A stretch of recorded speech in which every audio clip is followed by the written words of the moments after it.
On the one side was a rising tide of professional criminals made richer and bolder by prohibition, which had turned the nation dry in 1920.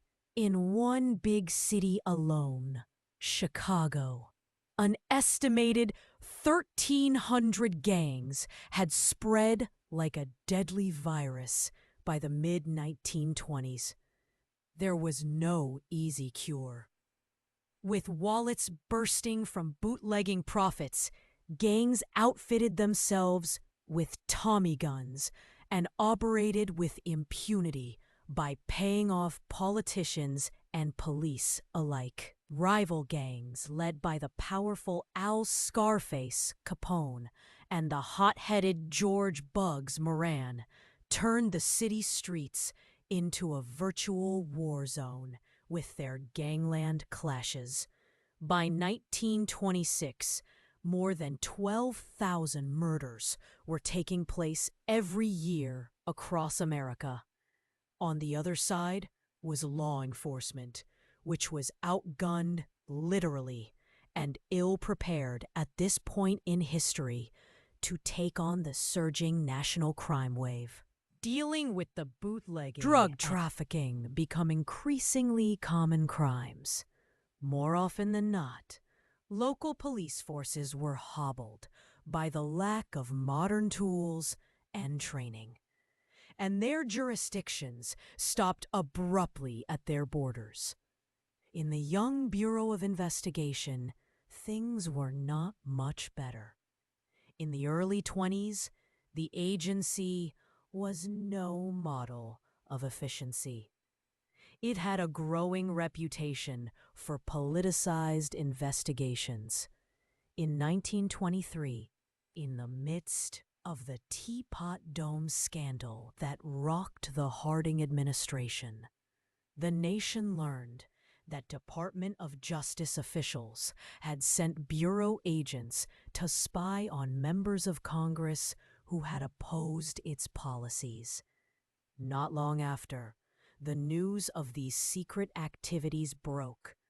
President Calvin Coolidge fired Harding's Attorney General, Harry Doherty, naming Harlan Fiske Stone as his successor in 1924.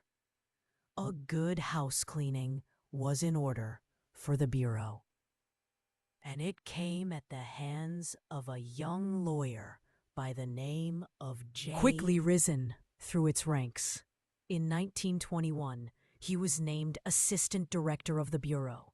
3 years later, Stone named him director.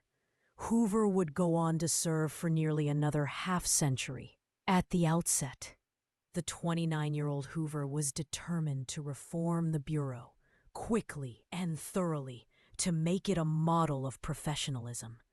He did so by weeding out the political hacks and incompetents, laying down a strict code of conduct for agents, and instituting regular inspections of headquarters and field operations.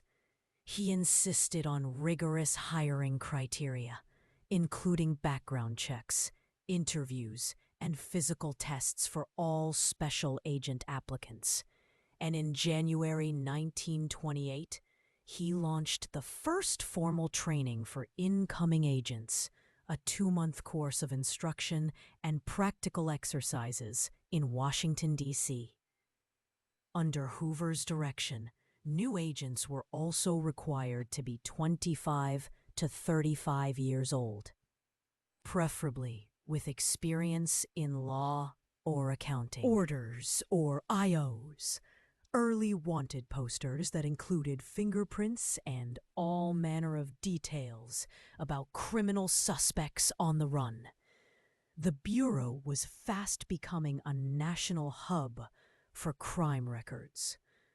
In the late 1920s, the Bureau began exchanging fingerprints with Canada and added more friendly foreign governments in 1932.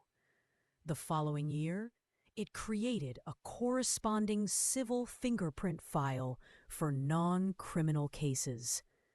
By 1936, The agency had a total reservoir of 100,000 fingerprint cards. By 1946, that number had swelled to 100 million.